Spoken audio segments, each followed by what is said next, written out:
उस इमारत में घुसते वक्त इमरान को ख्याल ही नहीं था कि वो इतनी बड़ी तंजीम के हेडक्वार्टर में जा रहा है। खैर वो आहिस्ता से हॉल के सामने के दरवाजे में चला गया। सामने एक गैलरी नजर आ रही थी, उसके दोनों तरफ भी दरवाजे थे।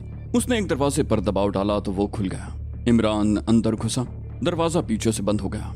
कमरे में एक मेज कुर्सी पर एक नौजवान, जिसकी आंखों में गैर मामूली चमक मालूम हो रही थी, बैठा शराब पी रहा था।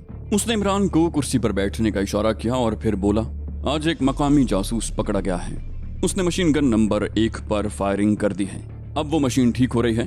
मैंने उसे हलाक इसलिए नहीं किया कि इतनी जुर्रत करने वाला यकीनन कोई मामूली शख्स नहीं होगा। अब मैं उससे तमाम राज उगलवाऊंगा। मगर तुम बोलते क्यों नहीं हो? अचानक इमरान ने उछलकर उसकी नाक पर टक्कर दे मारी और वो टकराता हुआ कुर्सी से नीचे जा गिरा, लेकिन फिर संभल कर खड़ा हो गया। इमरान की कोट की जेब में से फायर हुआ और गोली उस शख्स की खोपड़ी में सुराख करती हुई निकल गई। कमरा चूंकि साउंड प्रूफ मालूम होता था, इसलिए आवाज बाहर जाने का खतरा न था। ऐसा करना इमरान के लिए जरूरी हो गया था, क्योंकि इमरान बोल नहीं सकता था और ना ही कोई ऐसी हरकत कर सकता था।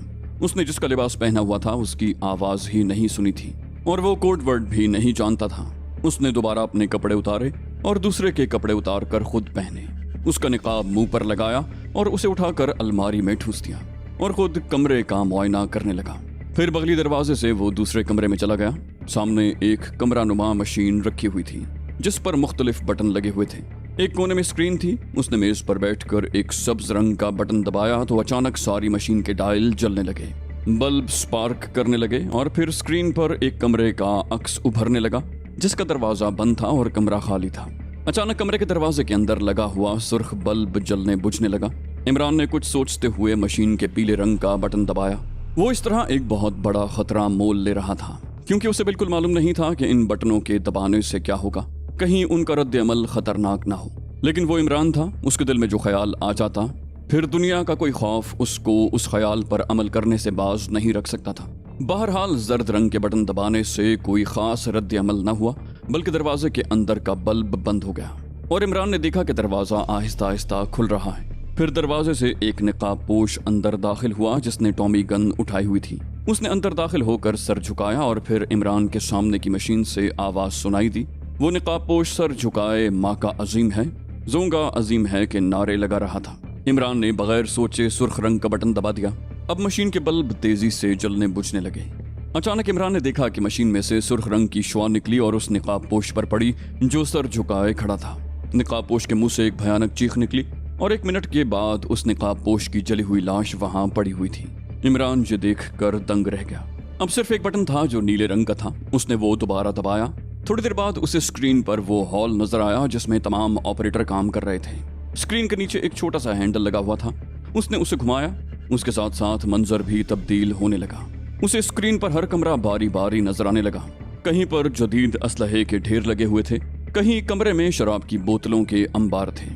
एक छोटे से कमरे में करेंसी नोट बनाने की मशीन थी। इस तरह वो बारी बारी हर कमरा देखता गया। उसकी आंख में शदीद हैरत थी। इतनी बड़ी और मुकम्मल तंजीम उसकी आंखों के सामने थी। वो सोच भी नहीं सकता था कि इतने इंतजामात हुए और उसे आज तक खबर न हुई। बहरहाल एक कमरे को देखकर वो चौंक पड़ा, क्योंकि उसमें कैप्टन शकील एक कुर्सी पर बंधा हुआ था। अब उसके सामने 2 मसले थे, एक तो कैप्टन शकील को आज़ाद करना और दूसरा उन तमाम मशीनों पर या तो हुकूमत का कब्जा कराना या उन्हें तबाह करना। उसे इत्मीनान था कि उसने हेडक्वार्टर के इंचार्ज को खत्म कर दिया है। ये भी एक इत्तेफाक था, वरना न जाने इंचार्ज तक पहुंचने के लिए इमरान को कितने हाथ पैर मारने पड़ते। लेकिन उसके बावजूद जो लम्हा भी गुजर रहा था, उसके लिए खतरा बढ़ रहा था। आखिरकार उसने एक फैसला कुन कदम उठाने का फैसला किया और फिर कुछ सोचकर इंचार्ज का लिबास पहने वो कमरे से बाहर निकलकर गैलरी में आ गया। ये एक इंतहाई खतरनाक इकदाम था, क्योंकि इमरान को बिल्कुल मालूम नहीं था कि आया इंचार्ज कभी राउंड भी लगाता था या नहीं। अगर लगाता था तो बाकी लोगों से उसका रवैया कैसा था। बहरहाल जो हो सो हो के मुस्ताक उसने फैसला कुन कदम उठाया। अब वो हाथ पर हाथ धरे भी तो नहीं बैठ सकता था।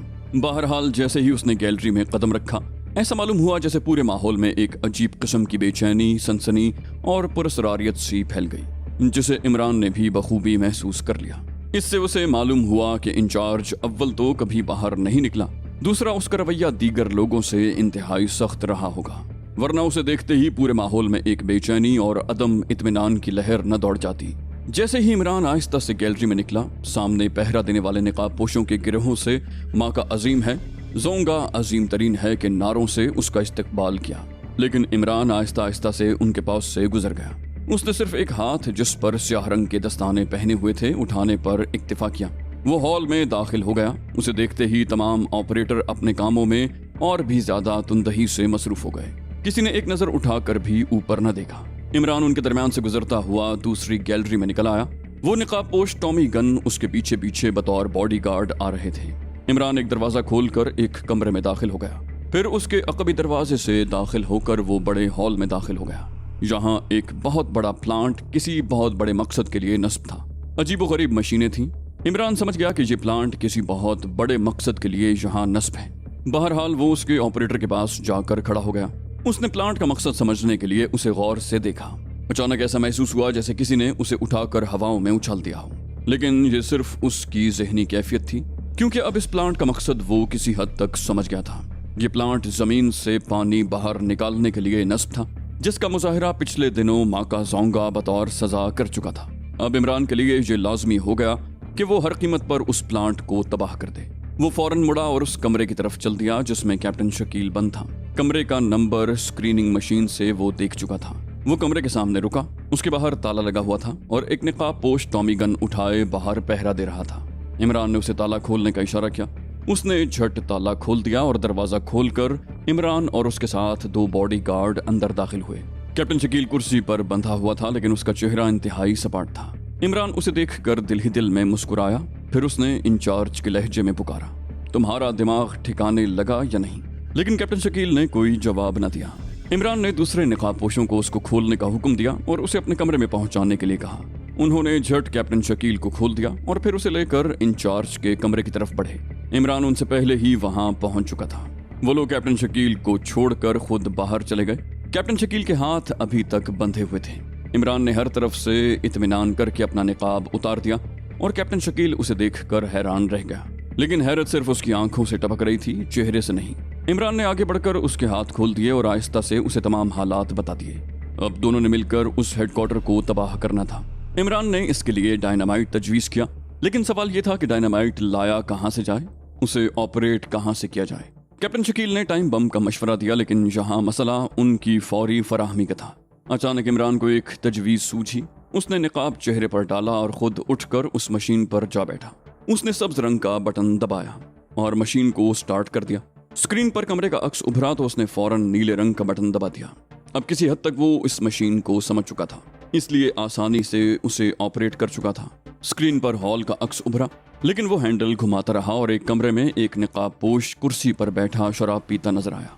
उसके सीने पर नंबर 3 लिखा हुआ था। इमरान ने हैंडल को वहीं रोक दिया और फिर उसने जर्द रंग का बटन दबा दिया।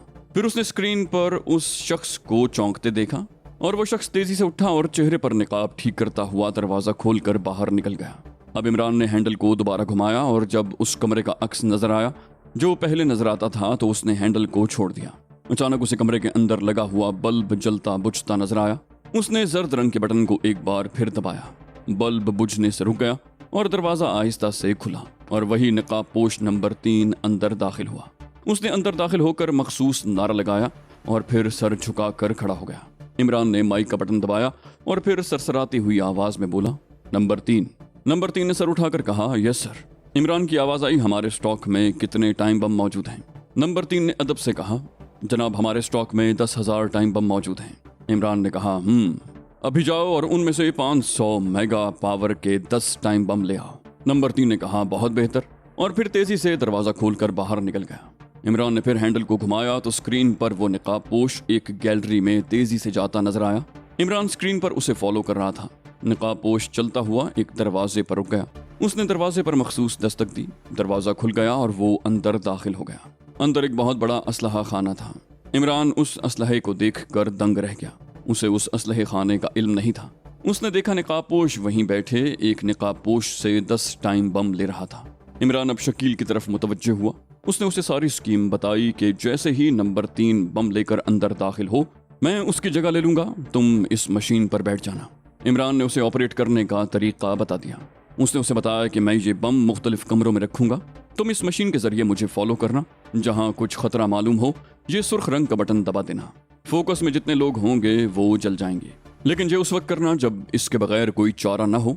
ये कहकर उसने अपना इंचार्ज वाला लिबादा उतार कर शकील को पहना दिया और शकील वो मखसूस नकाब लगाकर मशीन पर बैठ गया।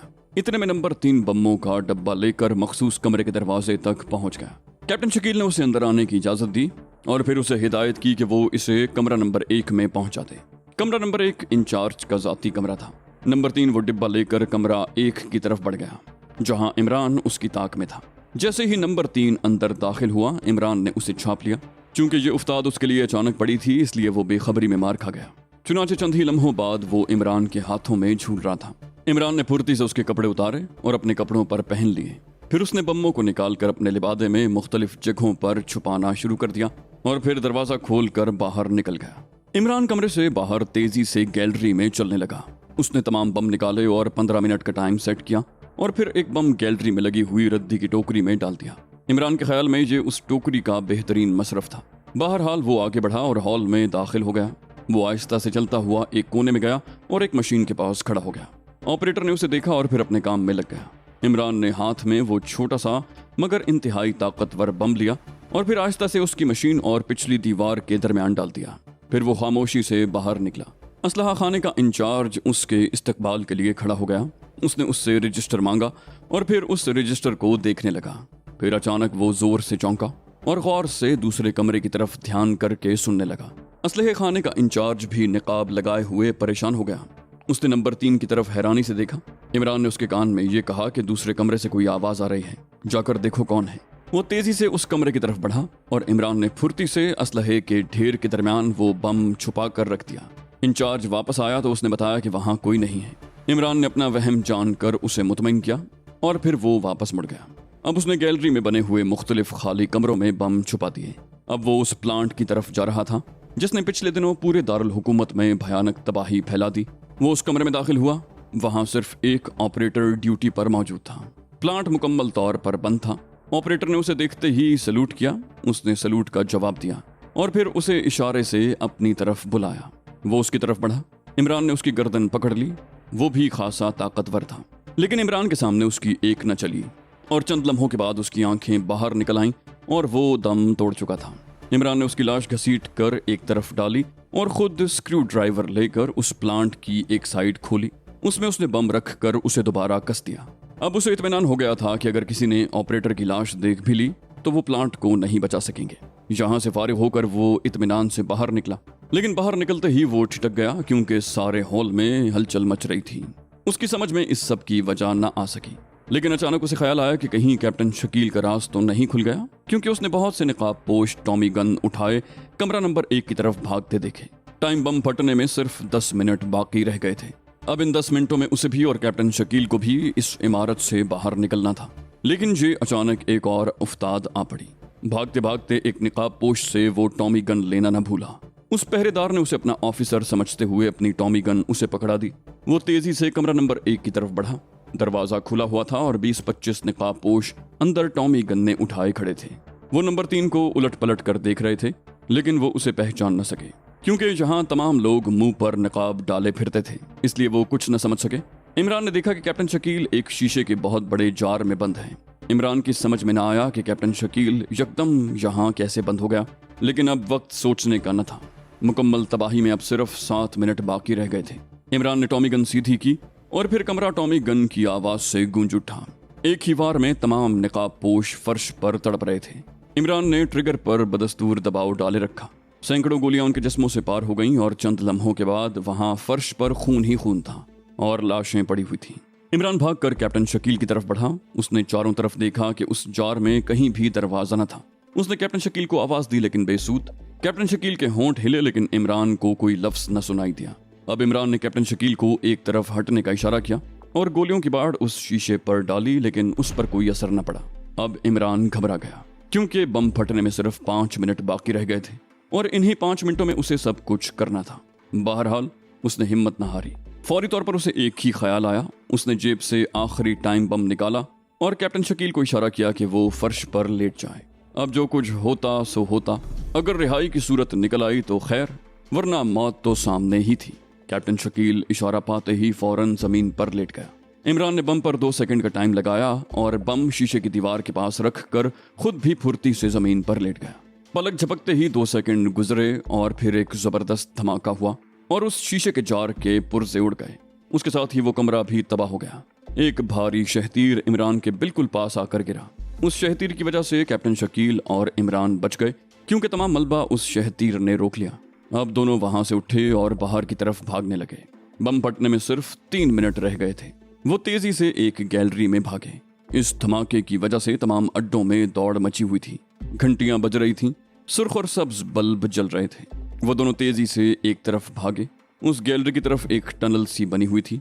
वो दोनों तेजी से उसमें दौड़ने लगे। ये पानी का बहुत बड़ा पाइप था। वो बेतहाशा भाग रहे थे। अचानक इमरान का पांव फिसला और वो तेजी से उस टनल में फिसलता चला गया। दूसरे लम्हे वो टनल के दूसरे सिरे से बाहर हवा में उड़ता जा रहा था।